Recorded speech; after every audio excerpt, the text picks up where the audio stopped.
Don't stop!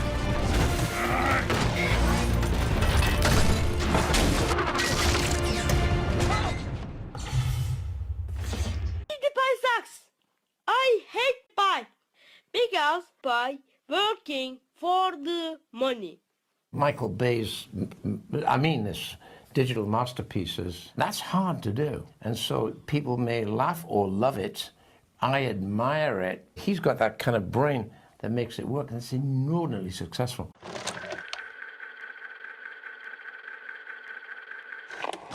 In 2007's Transformers, 16-year-old Sam Witwicky buys his first car, which turns out to be an alien robot in disguise. After which, he finds himself in the middle of a war between Autobots and Decepticons, who are both looking for the mysterious cube, until they give it to the bad guy just like he wants. Give me that cube! And then it Kills him.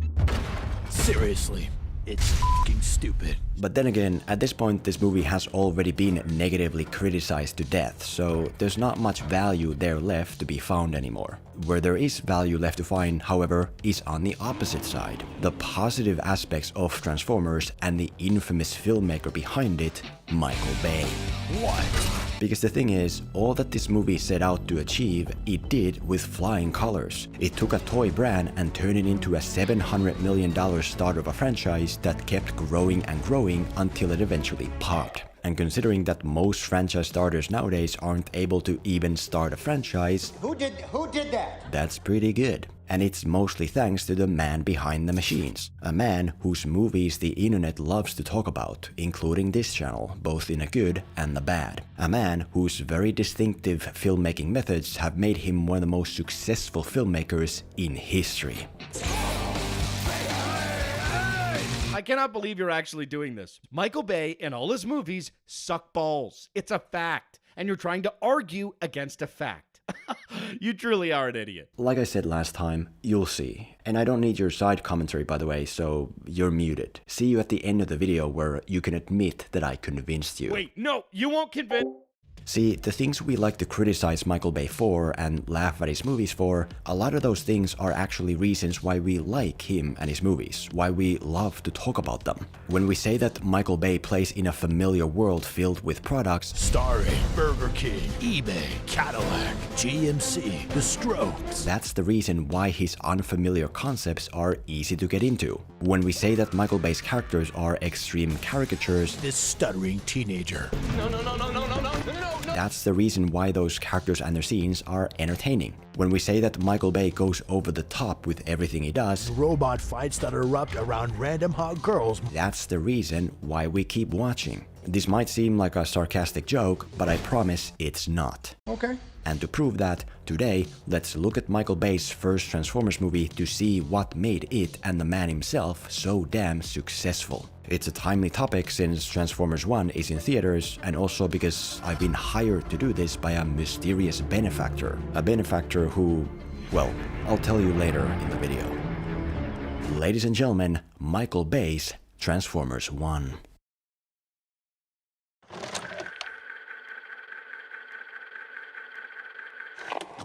The first Michael Bay franchise strength here is that he bases his new unfamiliar conceptual elements on familiar reality to make it all easy for everyone to get into. A good example of this is that the movie does not begin with Transformers. After some voiceover about the alien cube, we cut to something much more real and familiar: military presence in the Middle East. Basically, there's an unidentified attack chopper approaching a US airbase in Qatar, which soon turns out to be their own chopper that was shot down months ago. It's gotta be a mistake. Check again, then recheck. I did, sir. A friend of mine was on that chopper. And immediately, without having to learn any new conceptual rules, we're able to fully understand the scene and feel intrigue and tension. Radar's jammed. Well? Sarah? It's only after the scene's basis has been laid that the foreign element in it is revealed.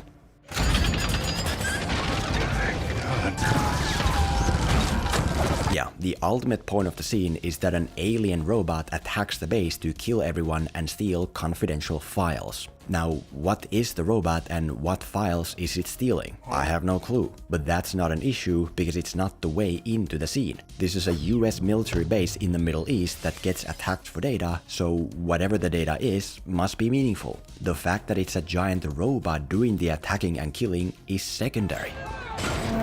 And in this manner, new conceptual elements always appear next to something you know to give them context, with no need for preemptive tutorials. Which is why the Decepticons here, for example, are pretty interesting and even intimidating. They don't just pop up on screen with endless explanation that they're blah blah blah and they blah bitty blah. No, they're brought in as a grounded mystery that we want to find the answers and solutions for. In the desert, the surviving soldiers have a photo of the robot attacker that they need to send out to the government for help. Yep. Which the Decepticons are trying to stop because, understandably, they don't want their cover to be blown. In the Pentagon, agency personnel are trying to track down a sound left by the airbase attacker. Is this sound? Which introduces us to the idea of what the Decepticons are after. On Air Force One, another robot sneaks in to steal more data and upload a virus, which again I have no clue about but can understand enough to get into nonetheless. I mean, it's Air Force One, the president. Whatever's going on here must be a pretty big deal, right? Whatever they want, they are getting it. What I'm getting at is that scenes are 50% familiar and then 50% unfamiliar on top of it. I don't need to learn the existence of some make-believe Decepticon tracking system because I already understand that they're using the police database and eBay to go after Sam and the glasses that he's selling for car money. I have no idea what this scorpion robot is or how it works, but it doesn't matter because that's the point of the mystery. The reason to enjoy this moment is not the robot, but rather the relief of the heroes finally getting through to the government to expose the robot and get help. What is that? We need air support and we need it now. That's the real meat here. Target, I authenticate Tango Whiskey at time 0300 Zulu. Attention all aircraft, this will be a danger close fire mission. Lennox! The heat's coming! Play the target! In other words, Michael Bay builds something familiar to get you in and then twists it with the conceptual elements. An Arctic expedition into the unknown leads to the background of the Decepticons. Sam lives a relatable teenage life around his first car and girl, after which his life is upended by the car being an alien. The Hoover Dam turns out to have been built around the crashed alien cube. The Cold War space race happened because an alien ship crashed on the moon. The familiar is evolved with the unreal. Neil, you are dark on the rock. Mission is a go. We have 21 minutes. A great metaphor for what I mean is the arrival of the Autobots. When they rise up from their landing sites, they don't have their famous forms yet. They're just blank alien robots. What the hell is that? It's only after they build their presence on familiar car types that they finally become recognizable. That's my point. New conceptual elements on their own mean nothing. It's by constructing them on the familiar that you can give them their true, understandable shape. This is bad. Real bad. For context, think of it in terms of toys, or games, since it's 2024. People want to play with Starscream because he turns into an F-22 jet, and jets are cool. People want to play with Devastator because he turns into an M1 Abrams tank, and tanks are cool. And so, if you make a Transformers game, you don't say, hey, we made another shooter game where you shoot guns. No, the best way to sell it is with the special basis. Hey, our game is a realistic vehicle warfare game. You can drive historically accurate tanks and planes and ships and battle other players with a combat system where the destruction is realistic and based on real strong points and weak points. There's over 2,000 customizable war machines from the last 100 years detailed down to their individual components. So if you like this vehicle warfare basis, you will like our game. And that's actually the benefactor who made this video happen. Not a Transformers game or even Michael Bay, but instead War Thunder. It's the biggest vehicle-based online war game out there that you can play for free. Easy to pick up, difficult to master. So if you enjoy playing something a bit more intricate and unpredictable than Call of Duty, check out War Thunder for free today with my link below on Xbox, PlayStation, or PC. The link also gives you a bonus pack full of premium vehicles, boosters, a premium account, and more.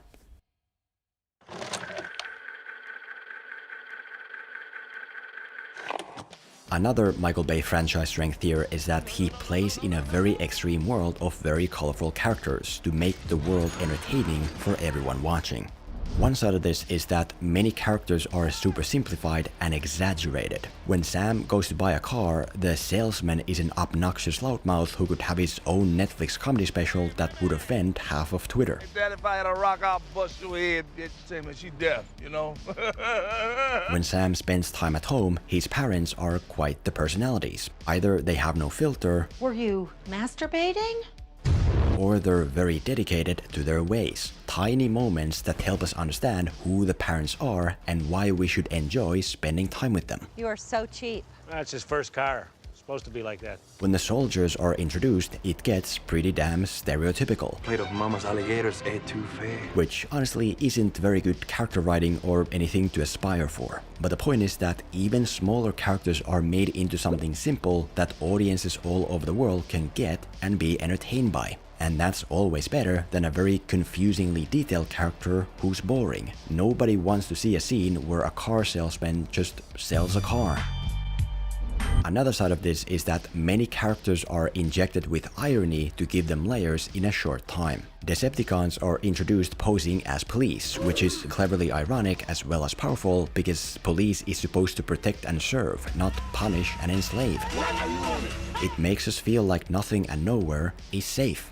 The hacker gets his house raided by the FBI, and the thing he's worried about is his grandma's carpet. She don't like nobody on the carpet, especially... Which is funny, because that's not what you're supposed to be worrying about right now. When Sam is at the police station, the vice cop interrogating him for causing trouble isn't just a cop. More so, he seems to be a troublemaker addict himself. You eyeball my piece, 50 Cent? Make something happen, do it. You on drugs?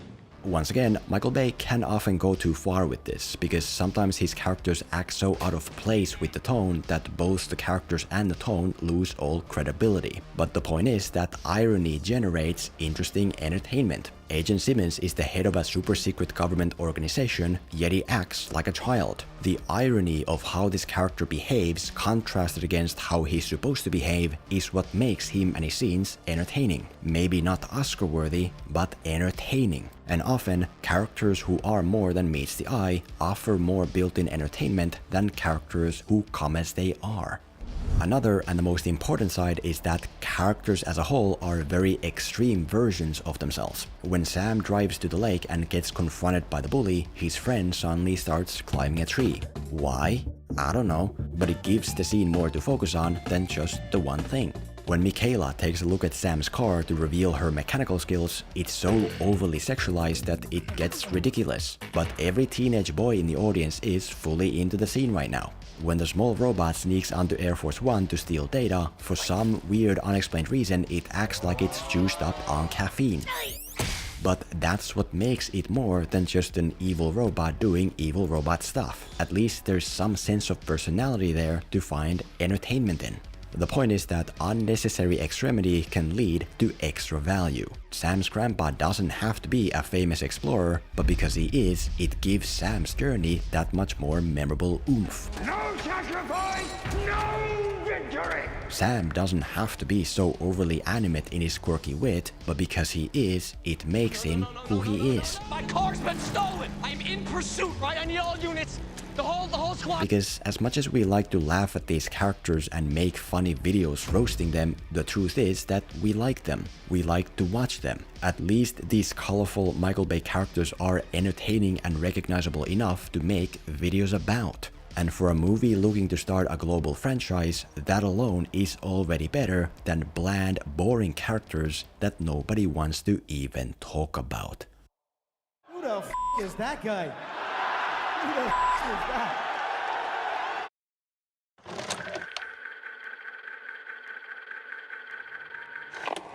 The third Michael Bay franchise strength here is that with everything he does, he goes as big as possible to make the most of it. A great example is the scene where Sam goes home after meeting the Autobots. Basically, he needs to get his grandpa's glasses and give them to Optimus because the glasses hold a map to the cube. And on paper, it should be a very swift scene of in and out. But in practice, it's not. It's made into much more. First of all, Sam comes home late, so now he has to get his dad to let him off the hook to get inside, which is only made more difficult by the fact that the Autobots are getting impatient. So now, Sam also has to not let his dad see what's happening. Such a swell guy. One more thing, huh? All right, I love you. Sleep good, handsome man. And now that the Autobots have come to the yard, it leads to all kinds of more trouble. They're causing a ruckus and turning the yard into a battlefield, which leads to fake earthquakes and even a power outage. And if that wasn't enough, Sam also can't find his backpack where the glasses are, which isn't helped by the fact that the small Decepticon has snuck in there with them, or the fact that the parents are getting suspicious. How come the door's locked? Where's the light? You gotta stop the light. No, door's Or the fact that the super secret government agency shows up as well. Altogether, it's a very simple scene on paper that in practice is turned into something much more exciting and worthy of attention. It's problems on top of problems on top of problems. And this is something Michael Bay does better than anyone else. With character introductions, for example, there's always significance. It's not like a Transformer shows up on screen to say hi and that's it. There's weight and size behind the event. The first time we see a Transformer is when it blows up a US military base and kills almost everyone there. The first time we meet a Decepticon is when it tries to get information out of Sam by any means necessary. The first time we meet Bumblebee is when it jumps in to save Sam and Michaela from the Decepticon. Every introduction is made the most out of, and it works well. The Decepticons are not yet taken for granted as they are in the later movies. You can feel intimidated by them and what they're capable of. And when the government, for instance, first sees Decepticons, it's made into a huge deal. They don't just shoot at the Scorpion to kill it. They bring in every military vehicle ever invented, from Predator drones to recon planes to assault aircraft to even the GOAT.